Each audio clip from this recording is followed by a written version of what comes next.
Oi pessoal, tudo bem? Bom, pelo visto eu viralizei no Twitter.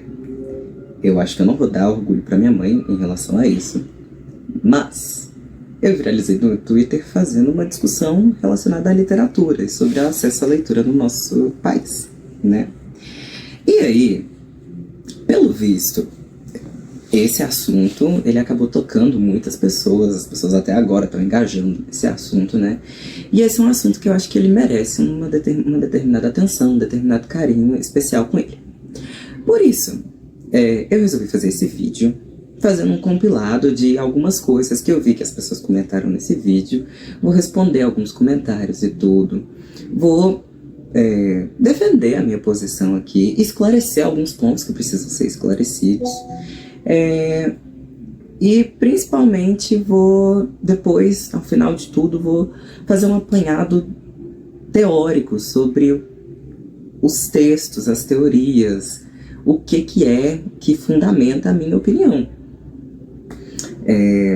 E aí, para começar, eu queria já pontuar o seguinte, é que muitas pessoas ficaram muito indignadas, né? Que eu comecei a minha fala lá na rede social do Passarinho dizendo que eu sou professor de língua portuguesa, né?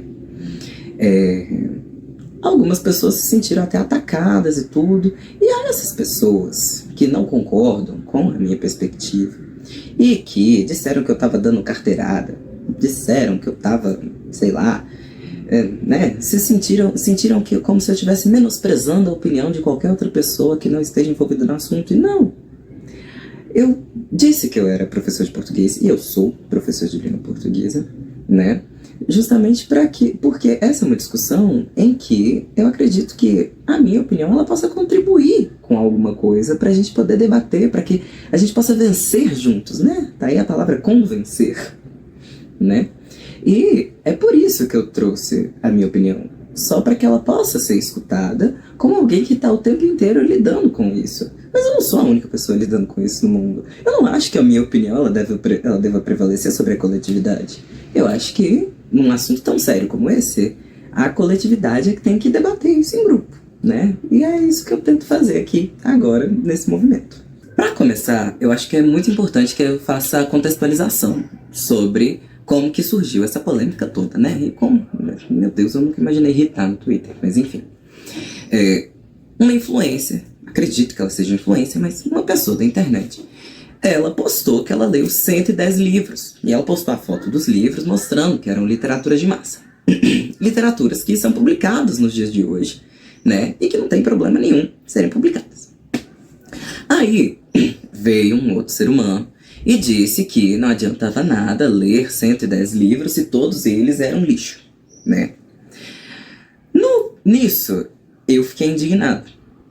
Por quê? E acabei trazendo isso para a situação da leitura no Brasil, no nosso país. Mas ela era até norte-americana, a pobre menina.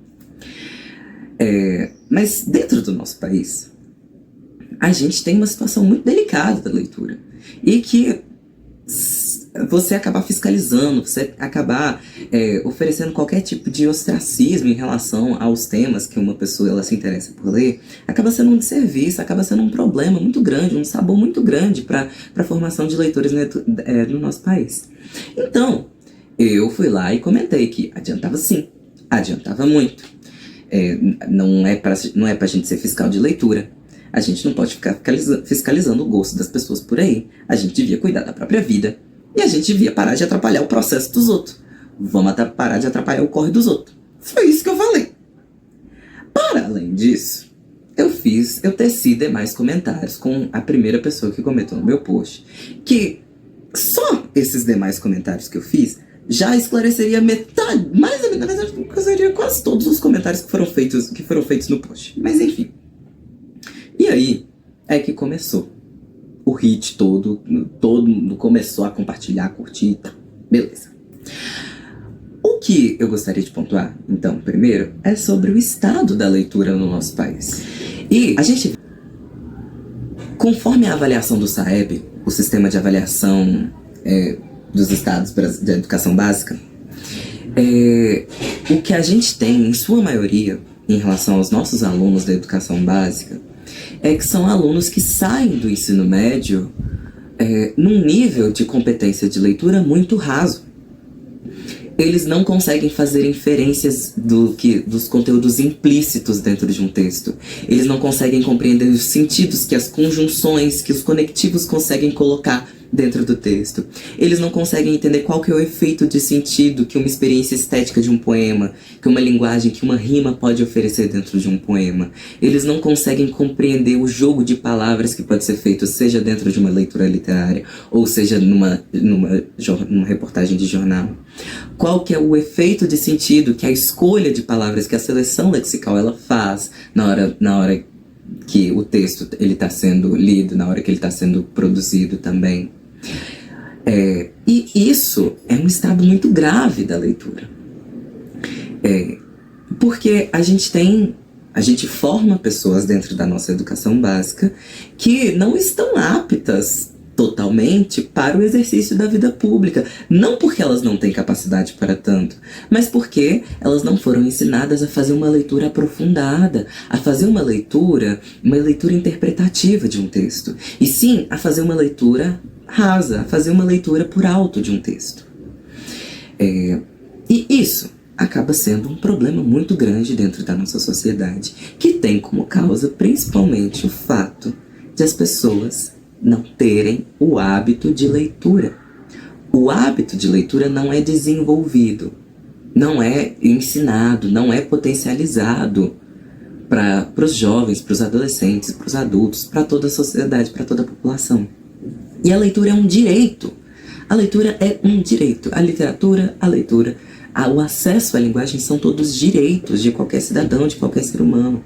É o direito a não ser excluído.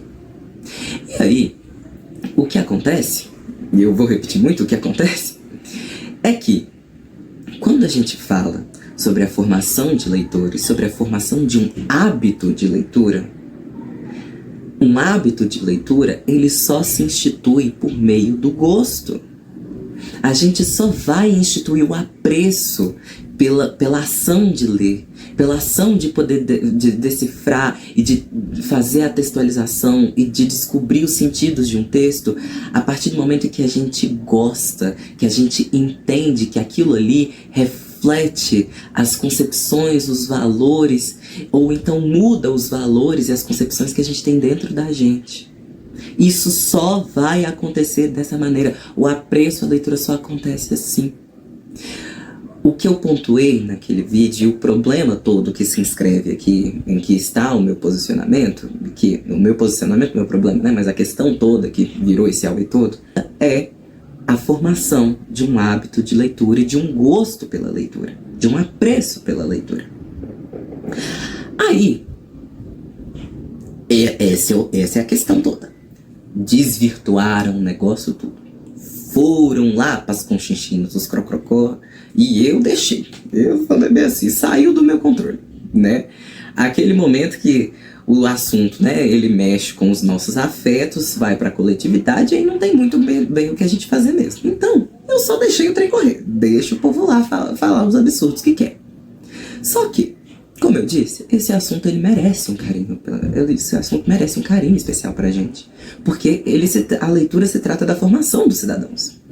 E aí, eu queria comentar alguns comentários aqui com vocês pra gente poder entender melhor aquilo que eu estava... o problema que eu estava escrevendo, que está relacionado ao hábito de leitura. E a formação desse hábito de leitura que só acontece pelo gosto.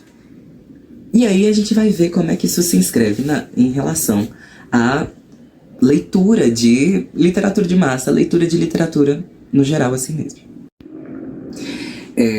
Bom, um dos primeiros comentários que eu gostaria de analisar com vocês aqui é o comentário seguinte: a alternativa a ser fiscal de leitura é não poder fazer nenhuma distinção entre livros bons ou ruins? É achar que toda leitura é um fim em si mesmo, automaticamente edificante? E que o número de livros que lemos no ano automaticamente diz alguma coisa? E essa é a questão. Esse é um ponto muito bom que ela traz aqui, e ela traz de maneira educada, diferente de alguns de vocês. Olha, Não é questão... É óbvio que existem livros que são mais específicos, mais detalhados, mais bem construídos, de uma narrativa melhor, bem melhor escritos, que conseguem sim transmitir uma ideia muito mais aprofundada de qualquer tipo de assunto para os nossos alunos, para quem quer ler.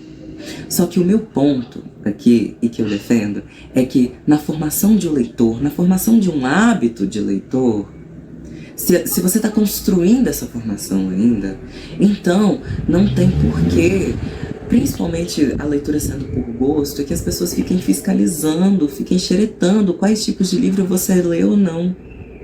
Tem um outro comentário que me chamou muita atenção e que complementa esse seu, que ele até me pergunta, mas professor, 110 livros, assim, não está na hora de subir um degrauzinho? E a questão é, eu não acho que a pessoa tem que ficar restrita a esses tipos de livros. Não é isso, muito antes pelo contrário. Mas eu penso e eu tenho plena convicção de que, para que você possa aumentar o seu repertório de leitura, para que você possa ter acesso a leituras de qualidade, você precisa começar pelo gosto. É do gosto que eu tô falando, é do apreço pela leitura que eu tô falando, sabe? E isso pode não ter ficado claro, né? Principalmente porque em 120 caracteres é muito difícil isso. Mas, principalmente nós, enquanto professores de língua portuguesa, a gente tem essa função, essa missão mesmo de intermediar os nossos alunos para que eles possam progressivamente aumentar o seu nível de leitura, para que eles não possam ficar somente nessas leituras que, por mais que sejam gostosas, que sejam do gosto do aluno, que eles possam também ter acesso a qualquer outro tipo de leitura mais avançada e a gente possa introduzir isso para eles. Mas não adianta que a gente introduza esses tipos de leituras para eles se eles não têm o apreço, o gosto pela leitura, sabe? Uma coisa depende da outra, tá completamente interligado. E é esse o meu ponto.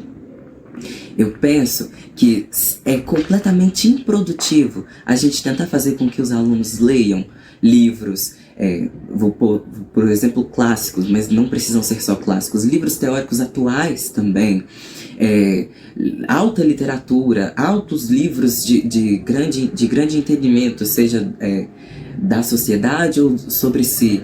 Não adianta nada eu pôr esses alunos para ler esses livros que tem uma escrita muito bem detalhada, que tem uma escrita muito boa, que fala sobre assuntos complexos sobre a experiência da humanidade, sendo que ele não vai ler. Porque ele acha que leitura é perda de tempo. Ele acha que leitura não serve para nada. E ele sequer consegue fazer uma leitura aprofundada sobre alguma coisa, fazendo uma leitura rasa sobre as coisas, sabe? Então, o importante é que ele primeiro adquira esse hábito de leitura. Adquirido esse hábito de leitura, você pode ter certeza que a nossa função vai ser justamente intermediar para que os gostos dele possam não só ser aquilo que ele lê, mas também para que ele possa ter acesso a quaisquer outras situações de leitura, sejam elas mais complexas, mais simplificadas, todas elas. Um comentário que me chamou muita atenção foi esse aqui. Um professor foi fiscal de leitura com a minha mãe quando ela era jovem por gostar de ler romances e livros de filósofos. Depois disso, ela perdeu o gosto porque foi uma bronca de mau gosto. Tantas histórias perdidas por causa de uma alma amargurada. Esse é um problema muito grande, principalmente de nós, professores de língua portuguesa, que carecem e carecemos, né, de formação continuada. O professor de língua portuguesa não tem a missão de te tirar nada. Assim como o professor de leitura, de literatura, nenhum professor de língua portuguesa tem a missão de te tirar nada. Não pode ser a nossa missão querer coibir a vida, os gostos, as referências, os valores dos alunos. Não pode ser essa a missão de um professor. Não pode ser essa a nossa profissão. Não é essa a nossa profissão. A nossa profissão é uma profissão que possibilita o acesso a diferentes meios sociais. E a leitura é uma chave de acesso essencial para que a gente possa transitar em quaisquer meios sociais. Então, quando a gente fala para o aluno que ele não pode ler uma coisa assim, não pode ler coisa assada, quando a família também fala com o aluno, porque o professor e a escola não são os únicos responsáveis pela instituição do hábito de leitura. Mas quando qualquer pessoa, ela vira e coíbe o aluno de correr atrás da leitura, daquilo que ele gosta, daquilo que é dele, daquilo que ele se sente bem lendo, daquilo que ele se sente validado lendo, o que acontece é que a gente está tolhindo os nossos alunos. A gente está impedindo que eles possam ter acesso à alta literatura, à alta cultura. Coibir o aluno, proibir ele de ler, reprimi-lo por ler, não é essa a nossa função, não pode ser. E nem deve ser, porque isso é excluir o aluno. É permitir que ele seja excluído dentro da cultura, dentro da nossa sociedade por não ter acesso à cultura letrada. E é isso que eu não consigo admitir. E eu não consigo fazer dentro da minha prática. Por isso que ser fiscal de leitura é ruim. Ser fiscal de leitura é promover a exclusão de maneira deliberada dos nossos alunos dentro da sociedade. Porque a gente impede que ele possa adquirir o hábito de leitura. E a gente impede, por assim dizer, por consequência, a possibilidade dele ter acesso à alta cultura letrada. Entendo a questão do fiscal de leitura e concordo com o déficit de leitura no Brasil. Gostaria de pontuar que a quantidade tem que ser balanceada com a qualidade. Entender o que está lendo. 110 livros por ano ou tem tempo de sobra ou leio sem adquirir conteúdo. A jovem que leu 110 livros por ano, nem eu leio isso, gente. Mas a jovem que fez isso, ela é uma booktalk, né? Eu não sei se ela vive disso, eu não sei se ela... Eu vi que ela é muito nova, mas eu não parei pra olhar se ela era uma adolescente, alguma coisa assim e tal. E é o que eu pontuo mais uma vez. É óbvio que existem livros, existem marcos culturais literários, existem marcos culturais de livros mesmo, de obras, que são de maior importância, que são referências e valores culturais na nossa sociedade. E que é necessário que o aluno leia elas. Tanto que, de novo, eu repito, eu não estou dizendo que o aluno não tem que ter acesso à alta cultura letrada. Muito antes, pelo contrário, eu quero que o aluno tenha acesso a essa alta cultura letrada. Mas ele precisa começar pelo gosto, porque senão é infértil qualquer apresentação da cultura letrada que não parta da validação daquilo que é o aluno e da transposição daquilo que ele gosta para aquilo que ele precisa. A gente é que faz essa intermediação e essa transposição. Essa forma da gente pegar aquilo que é do gosto do aluno, lapidar, a gente trabalhar, exercitar, a gente fazer com que o aluno leia cada vez mais, leia coisas melhores. Só que isso precisa da intermediação, e eu concordo com vocês. Mas essa intermediação não pode passar por a gente coibir os alunos de ficarem lendo aquilo que eles gostam. Não dá, não dá, não dá. Porque isso impede as pessoas de lerem. Se o querido, né, o que eu respondi o comentário dele, se, por acaso, ele tivesse virado e falado assim, olha, muito legal você ter lido 110 livros, mas seria interessante que você lesse esses outros aqui. Ok, tudo bem. O problema é que ele chama aqueles livros de lixo. Ele invalida toda a experiência de leitura da pobre da leitura da menina. E isso não pode. A gente não pode invalidar experiências de leitura, porque elas é que estão formando esses leitores. Tem uns comentários aqui que são muito bons, que eles falam bem assim, ainda acho ler autoajuda melhor do que ler contos eróticos, vamos colocar assim, pra não barrarem o vídeo. Poxa, tem uns de autoajuda da hora. A questão da autoajuda, né, que tá ali que eu citei ali, é só porque a maioria dos livros de autoajuda, eu não vou dizer todos, porque eu nunca li todos os livros de autoajuda, né, mas grande parte dos livros que eu tive contato de autoajuda, e também é uma coisa que acaba, né, circulando dentro do meio acadêmico, é que eles são livros retóricos, né, que eles fazem toda uma pompa para fazer uns conselhos assim que no final não vão te ajudar muita coisa, sabe? É uma coisa é uma coisa muito mais para remediar um sofrimento. Você vai tentar ali fazer uma mudança drástica na sua vida e tal, mas que na verdade não tá te formando. Ele não tá te oferecendo qualquer tipo de substrato de experiência estética, experiência de vida com aquilo ali, sabe? Aí é por isso que a gente prefere que não leia autoajuda, sabe? Porque realmente ele não faz nada, sabe? Tipo assim, e tem uns até que eles desinformam, né? Porque assim, tem até uns comentários ali assim falando, será que o livro... se qualquer leitura é válida, então os livros do Pablo Marçal também são bons? Não é isso que eu tô dizendo. Nunca disse algo em relação a isso, né? De livro de coach, livro dessas coisas assim ser boas. Ainda fiz a ressalva da autoajuda. Mas é só por isso que a gente faz essa ressalva da autoajuda também, né? Então, calma. Quer ler autoajuda? Lê. Eu que não vou te impedir. Você tá querendo comprar, você compra com o seu dinheiro. Mas, se puder, lê uma literatura em vez disso. Eu acho que é melhor. Eu acho que você vai sair mais bem formado enquanto ser humano e para a vida. Para não dizerem que eu tô defendendo, né, que eu tô dizendo que é pra ler qualquer coisa, olha esse comentário aqui, por exemplo. Sem dúvidas, não precisa ler uma leitura de obras difíceis ou clássicas. Todos os livros inspiram, enriquece o vocabulário, assim como a capacidade de escrita. Calma, respira. Olha, quando a gente fala da formação de um hábito de leitura, leia aquilo que você gosta, você tá lendo por prazer, você tá lendo aquilo porque você quer. Mas agora, eu tô dizendo pra você que é só pra você ler isso? Não tô dizendo isso. Você tem direito e precisa ter acesso à alta cultura letrada, como eu já disse 1 milhão de vezes aqui. Os clássicos, como eu mencionei já na explicação do primeiro comentário desse tweet, eles são a cristalização de valores e de experiências humanas muito importantes.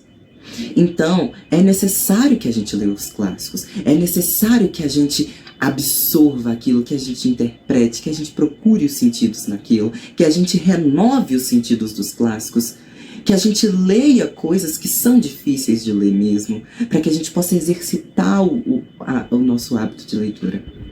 Mas a gente não precisa só ler isso. A gente pode ler as coisas pelo próprio gosto, não tem problema também não. Mas a gente precisa conseguir transitar entre essas leituras difíceis e entre as leituras fáceis. A gente precisa poder escolher. Quando você quiser fazer uma leitura difícil, você pode fazer. E quando você quiser fazer uma leitura mais tranquila, você também pode fazer. Sabe? E quando você precisar, nas situações sociais, fazer uma leitura difícil, você tem todos os instrumentos e as ferramentas necessárias para tudo. O pessoal da internet é terrível, né? Professor da André Surak serve? Uai, pode ser também, uai.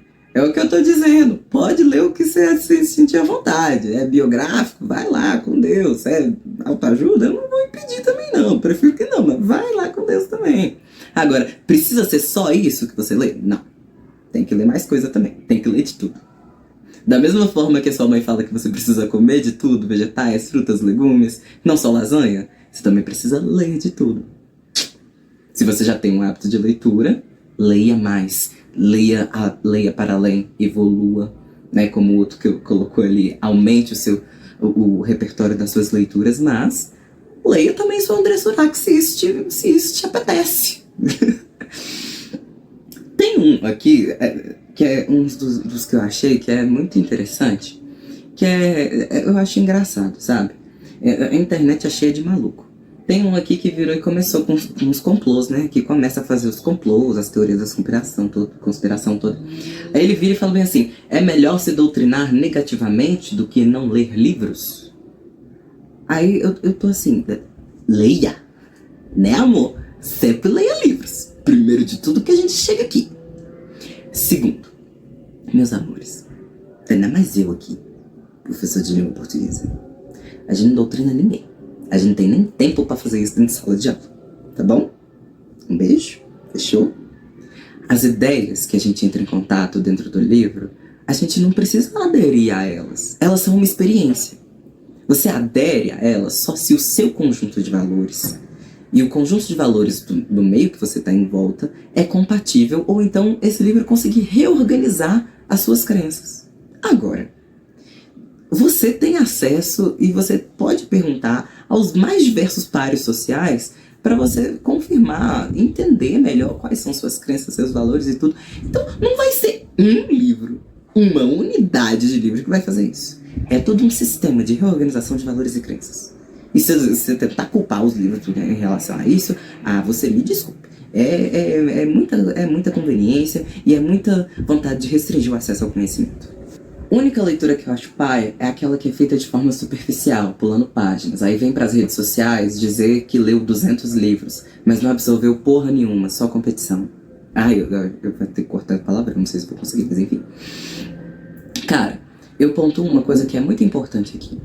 Na sociedade que a gente vive hoje em dia, é muito exigido, a gente tá muito acostumado a fazer uma leitura superficial das coisas. A gente passa um TikTok em menos de 1 minuto. Às vezes a gente nem escutou o que o TikTok tinha pra falar, a gente já tá passando ele de volta, né? A gente acelera vídeos no YouTube, a gente escuta áudios de WhatsApp acelerado. Então, assim, tudo tem muita informação ao nosso redor e exigem que a gente apreenda toda essa quantidade de informações ao mesmo tempo. A questão toda é que leitura leva tempo. Leitura leva tempo, é um exercício, demanda força, demanda esforço, demanda hábito, demanda constância. Não tem como, não acontece do dia pra noite. Todas essas coisas demandam tempo. Um tempo esse que as redes sociais não dão pra gente fazer.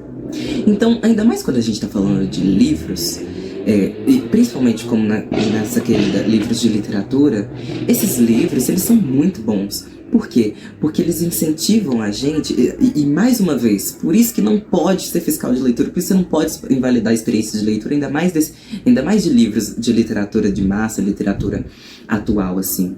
Por quê? Porque eles ensinam para quem tá lendo, principalmente a paciência, para poder enfrentar um livro todo, para poder absorver aquilo que você tá lendo, para que você leia muito mais do que 120 caracteres por minuto, sei lá, né? Então, para que você leia mais, para que você seja incentivado a ter esse espírito leitor de ler mais. Não só ler redes sociais, não só ler post de Facebook, meme. Que você leia alguma coisa que não exija que você passe por ela rápido. Que você precise refletir sobre aquilo que está passando diante dos seus olhos. Sobre aquela experiência de linguagem que precisa da sua atenção para que ela possa funcionar. Aí tem o próximo comentário, que já diz bem assim: é por conta de professores de português assim que as pessoas só leem autoajuda e threads do Twitter. É o que eu tô dizendo, meu amor. Não é pra ler só threads de autoajuda do Twitter. E você é sacana, porque eu ainda coloquei que não é pra ler autoajuda. Olha pra você ver. Olha aí. O que eu disse não tem problema nenhum você ler literatura atual, cara. Poxa, pra que você precisa ter essa concepção de que todo tipo de literatura atual é ruim? Sabe? Não tem porquê. E até porque eu tô falando aqui de leitura de livros mesmo. Eu sempre tô falando de leitura de livros aqui, porque o caso que a gente tem aqui é de uma leitura de vários livros. Mas eu não tô falando de threads, eu não tô falando que você tem que ler só coisas curtas, eu não tô falando isso, tô falando que você tem que ler coisas grandes também, mas principalmente coisas relacionadas ao seu gosto, para que você possa desenvolver o hábito de leitura. Tem um outro querido aqui que ele comentou, ele perguntou por que não pode ser de autoajuda, né? Já respondi. Mas ele falou bem assim: por que eu perderia meu tempo lendo algo que não me agregaria em nada, a não ser umas histórias sem pé nem cabeça que existem na literatura? E essa é uma pergunta muito legal, porque a gente acha que as histórias de literatura elas são sem pé nem cabeça, né? Que elas são historinhas bobinhas e tal. A questão é que nessas historinhas bobinhas, nesses cenários que são criados na literatura, a gente tem valores. E para além de valores, a gente tem algo que parece com real. Não é real, é ficção, mas parece com real. E aquilo ali é uma experiência para você. Porque a linguagem, ela tem essa habilidade de fazer a gente poder ter contato com a experiência de outra pessoa.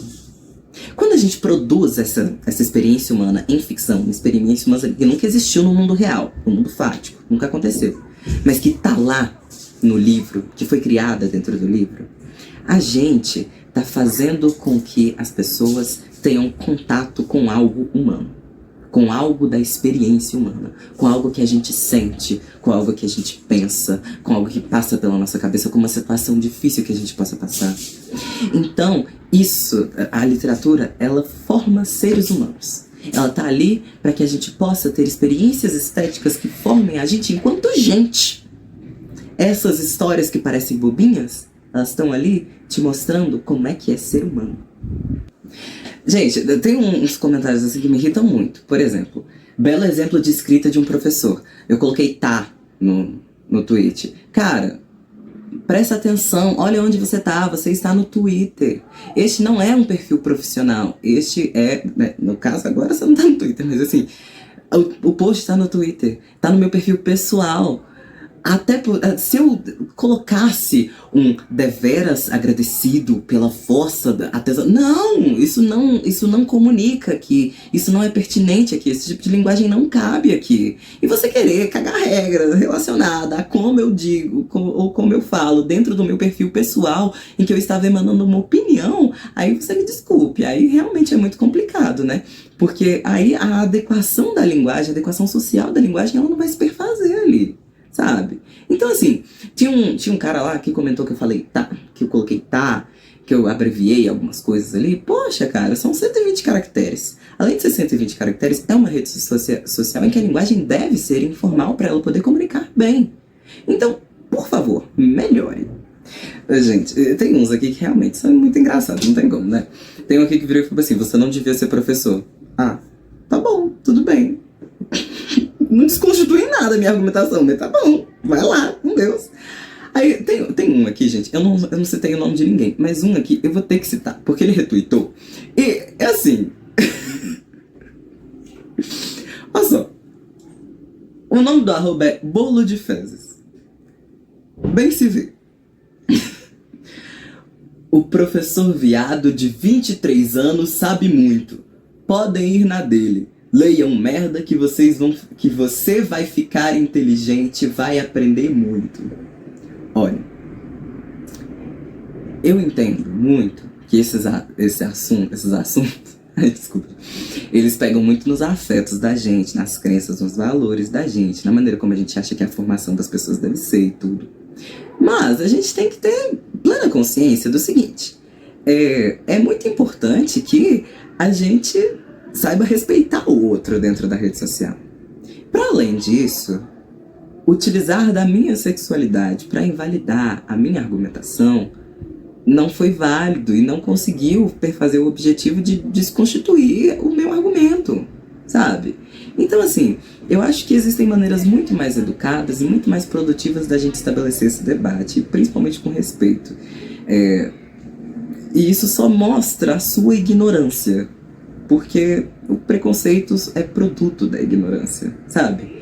Então, assim, menos, bem menos, e seja mais produtivo nas suas intervenções. Tente argumentar e não atacar a pessoa do argumentador.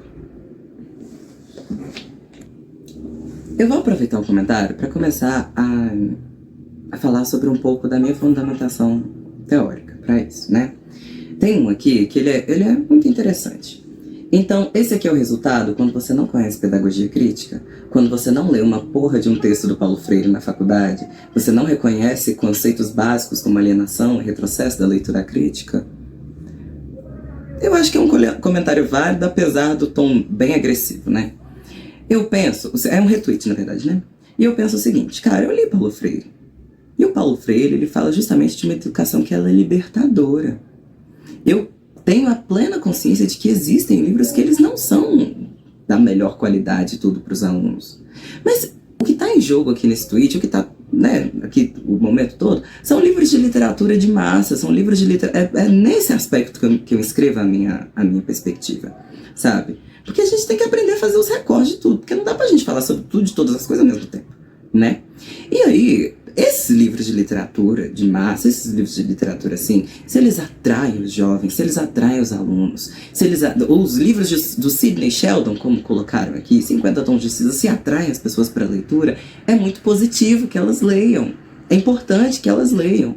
Agora, eu tô falando para você ler o livro do Pablo Marçal?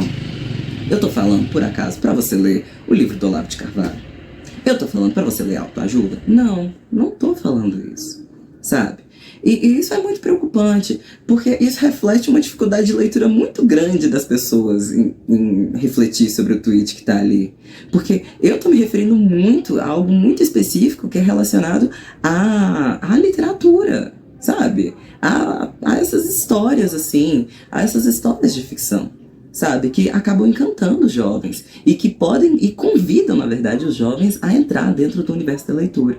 E aí, a partir de dentro do universo da leitura, eles possam progredir com a leitura deles, sabe? Tem um outro ali que ele fez uma comparação muito esdrúxula, que é melhor ler... É melhor ler rótulo de shampoo cagando... Ai, gente, isso é terrível. É melhor ler rótulo de shampoo cagando do que ler alta literatura. E essa comparação é esdrúxula, ela não é pertinente para essa discussão que está se inserindo aqui, sabe? O que eu pontuo é que não é para você invalidar a experiência de leitura das outras pessoas. Para que você está invalidando as experiências de leitura literária de um jovem, de uma pessoa que está se interessando pela literatura? É esse que é o meu ponto. Agora, eu não estou dizendo para você que é para você sair por ali lendo qualquer coisa, ler as coisas que sejam do seu interesse, mas tenha pensamento crítico, tenha autonomia e procure seu professor para que ele seja intermediário disso aí também, sabe? Eu acho que perverter essa situação, essa questão da leitura nesse nível, assim, é muito preocupante, porque isso revela um interesse por trás.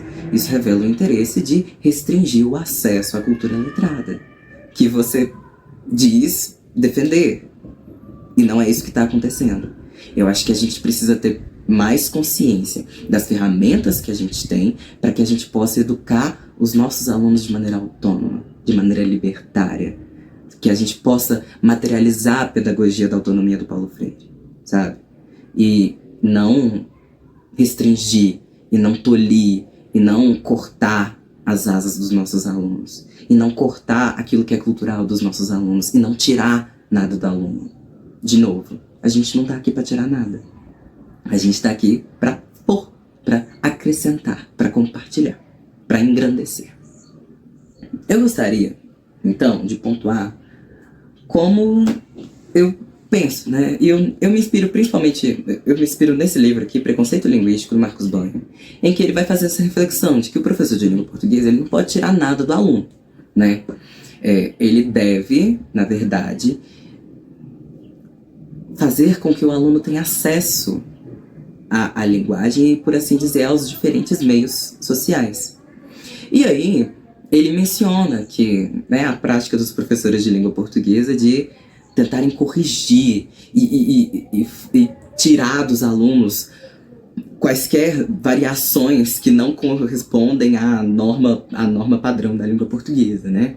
E que isso é completamente improdutivo, porque quando ele precisar circular por aquele meio social, ele precisa ter o acesso àquela linguagem para que ele possa recorrer, sabe?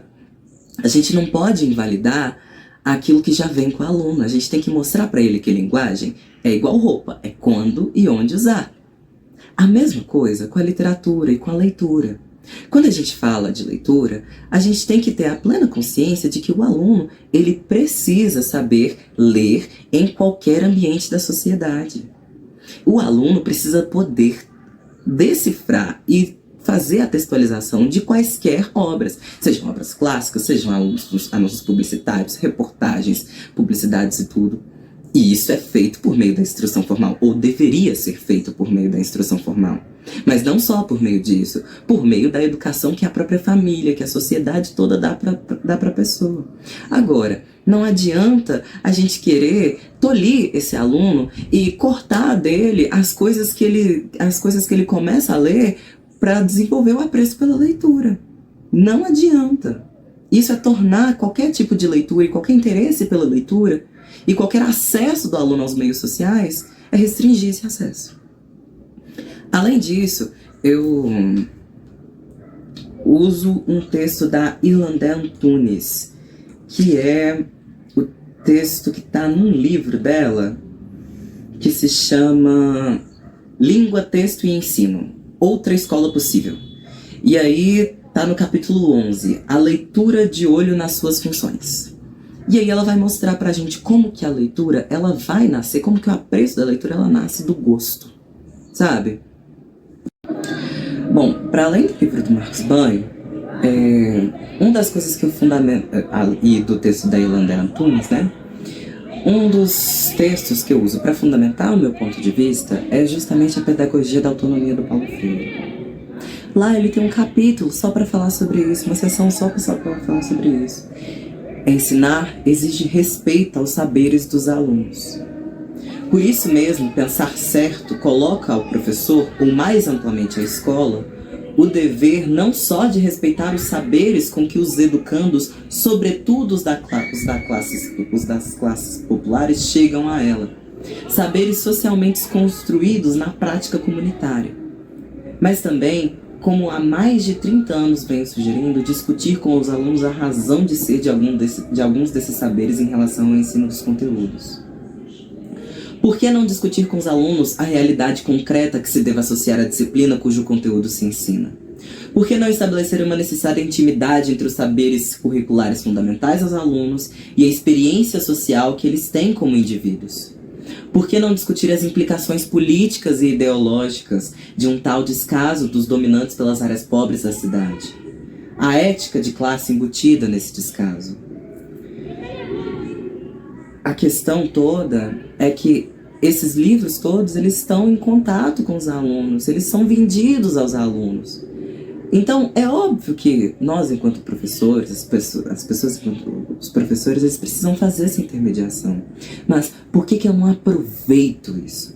Porque em vez de tentar invalidar a experiência de leitura do aluno, eu não pego essa experiência. Eu não mostro para ele que existem novas possibilidades de leitura. E a partir disso, desse gosto dele fundamentado, eu aproveito esse gosto que ele desenvolveu para introduzir novas leituras para ele, sabe? Outro texto que me ajuda a fundamentar essa minha perspectiva é o texto da Márcia Abreu. Ela é um livro, na verdade, que é o livro Cultura Letrada. É o livro Cultura Letrada, Literatura e Leitura. Logo na introdução desse livro, o que ela vai fazer é mostrar pra gente que, até mesmo em revistas de alta estirpe, em revistas que circulam socialmente por aí, né, isto é, isso tudo, o gosto de literatura, ele é socialmente construído. No final das contas, o importante é, cara, não fica dando uma de fiscal de leitura, não fica tolindo nem invalidando as experiências de leitura das pessoas. Isso é fazer com que as pessoas não tenham acesso às diversas áreas da sociedade. Impedir o acesso à leitura, impedir o acesso à materialização de uma igualdade radical entre as pessoas, impedir o acesso à educação. Eu vou colocar todos os textos que eu citei para vocês aqui embaixo. Eu também vou colocar 3 pesquisas. A primeira é a avaliação da educação básica do SAEB de 2021. A segunda é o Retratos da Leitura de 2023, feito pelo Instituto ProLivro, que é a 6ª edição. E a terceira é sobre a PNAD contínua, sobre os níveis de alfabetização, que eu acho que alguém me pediu aqui no Brasil. Então, que a gente possa refletir sobre isso, que vocês possam comentar, que vocês possam se sentir à vontade para fazer isso, mas principalmente que vocês possam entender a necessidade da gente instituir o gosto pela leitura, o apreço pela leitura, na verdade, antes da gente querer que as pessoas saiam por aí lendo livros do Arco e da Velha, sabe? A leitura, ela precisa ser produtiva. E para ela ser produtiva, a gente precisa caminhar com o processo de leitura. A gente precisa oferecer para os alunos os instrumentos linguísticos necessários para ele poder fazer a decifração daquele código que ali se apresenta para ele. Me desculpa o vídeo longo, muito obrigado. Qualquer coisa, eu acho que você já sabe minhas redes sociais. Eu também, eu fiquei muito cansado com isso aqui, sabe? Mas foi bacana que a gente pôde refletir juntos. Um beijo, tchau.